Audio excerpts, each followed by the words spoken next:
زما ټولو محترم و معزز و خوږو ملګرو، لږ ساعت مخکې مې مطالعه کوله، مخې ته یو ډېره قیمتي ملغلره راغله. عبدالله ابن مبارک رحمه الله چې مشهور مفسر، محدث او فقیه دی، د امام ابو حنیفه رحمه الله شاګرد دی، د امام بخاری رحمه الله په استادانو کې دی. و یو ځل ونه چا پوښتنه وکړه چې د ایمان نه وروسته د الله پاک په نعمتونو کې د ټولو نه لوی نعمت کم یو دی؟ ډېره قیمتي پوښتنه ده. امام عبدالله ابن مبارک رحمه الله ورته جواب ورکړ چې فطرتي عقل، یو کس الله پاک پیدا کړی عاقل او دانا دی، فطرتي عقل. بیا ورته دا کس وایي که چېرته یو کس فطرتي عقل نه لري، نو بیا ورته هغه فرمایي چې حسن ادب، یعنی ښه ادب.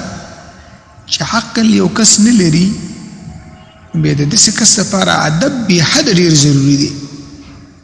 چې عقل هم نه لري، عقل نه خلاص دی او ادب هم پکې نه وي، بیخي یو بل شی ته جوړېږي.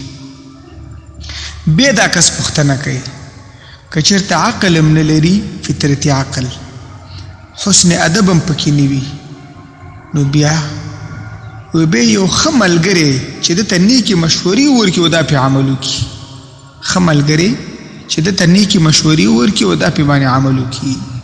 بیا دا کس پوښتنه کوي که چېرته دا هم نه وي، بیا امام عبدالله ابن مبارک رحمه الله فرمایل چې اوږده خاموشي، معنا دا دته پکار دی چې بس غلی کینی او خبرې دې بس نه کوي.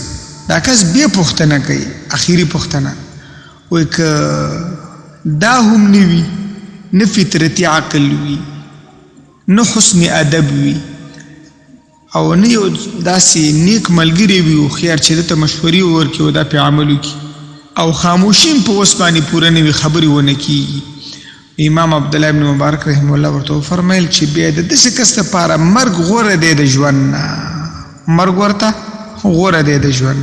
او دا خبره علامه ابن الجوزی رحمه الله د خپل کتاب ذم الهوا په 340 نمبر صفحه باندې ذکر کړې ده.